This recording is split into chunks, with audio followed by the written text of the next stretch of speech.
Governor గారిని కలవడం జరిగింది. నిన్న మా పార్టీ బృందం, ఎంపీలతో కూడిన పార్టీ బృందం నిన్న ఢిల్లీలో సెంట్రల్ ఎలక్షన్ కమిషన్ను కూడా కలిసి రిప్రజెంటేషన్ ఇవ్వడం జరిగింది. మళ్ళీ అవే అంశాల మీద ఇక్కడ గవర్నర్ గారిని కూడా కలిసి రాష్ట్రంలో దిగజారుతా ఉన్న లా అండ్ ఆర్డర్ సిచ్యువేషన్ మీద మళ్ళీ రిప్రజెంటేషన్ ఇవ్వడం జరిగింది. రాష్ట్రంలో ఏ రకంగా దాడులు జరుగుతాయి, దాడులు జరిగిన తర్వాత ఎన్నికల రోజు, ఎన్నికలు అయిపోయిన తర్వాత జరిగిన ఆ దాడుల్లో ఏ రకంగా చంద్రబాబు నాయుడు గారు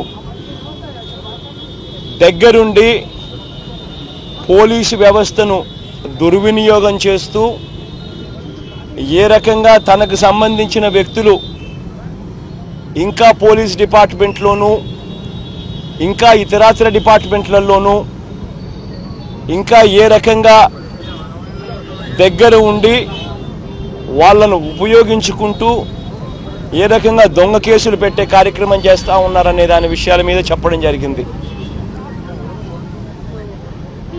ఇదే కోడేల గారి ఇన్సిడెంట్ మీదనే కోడేల అనే ఆయన ఎక్స్ స్పీకర్ సత్తెనపల్లి నియోజకవర్గంలో ఇనమెట్ల గ్రామంలో పోలింగ్ బూత్లోకి వెళ్ళి పోలింగ్ బూత్లోకి తాను పోవడమే ఒక క్రైమ్ అయితే, అక్కడికి వెళ్ళి పోలింగ్ బూత్లో ఉన్న డోర్ను లాక్ చేసుకున్నాడు. It is recorded. మరి పోలింగ్ బూత్లో పోలింగ్ ఆఫీసర్లు లేరా, పోలింగ్ ఏజెంట్లు లేరా? ఇంతమంది సమక్షంలో ఒక బూత్లోకి ఈయన వెళ్ళిపోయి పోలింగ్ బూత్ డోర్ను లాక్ చేసేసుకొని చొక్కాలు చింపుకోవడం, లాక్ చేసేసుకొని తనంతట తానే చొక్కాలు చింపుకోవడము, ఇవన్నీ వీళ్ళందరి సమక్షంలో జరిగితే ఎందుకు ఆయన మీద కేసులు పెట్టరా? నేను అడుగుతున్నాను, జగన్మోహన్ రెడ్డి చంద్రబాబుకు ఒక పోటీయా, అంబటి రాంబాబు కోడలకు ఒక పోటీయా, లేకపోతే వైసీపీ తెలుగుదేశానికి ఒక పోటీయా? రాజకీయాల్లో ఏమైనా రాజకీయ పార్టీలు పెట్టచ్చు, అధికారం కోరుకోవచ్చు, తప్పులేదు. కానీ మీ చరిత్ర ఏమిటి? 5 సంవత్సరాలుగా ఓడిపోయిన తర్వాత అసెంబ్లీకి రారు, జీతాలు తీసుకుంటారు, కమిటీలు వస్తారు, జీతాలు తీసుకుంటారు.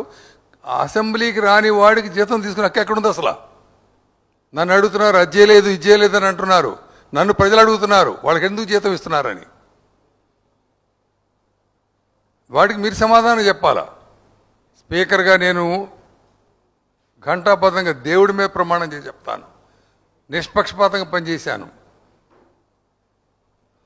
అధికార పక్షం వాళ్ళు అంటుంటారు ఎక్కువ సమయం వాళ్ళకి ఇస్తున్నారని, వీళ్ళు అంటుంటారు వాళ్ళకి ఎక్కువ సమయం ఇస్తున్నారని.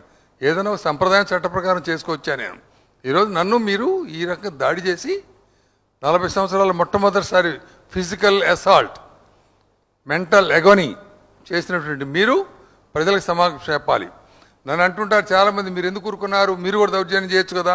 ప్రతి దౌర్జన్యం అంటే నేను అన్నాను, వాళ్ళకి చేతలతో చెప్పం సమాధానం, ఓటుతో చెప్తాను, ప్రజాస్వామ్యంతో చెప్తాను, ప్రజల చేత చెప్పిస్తాను సమాధానం వాళ్ళకి.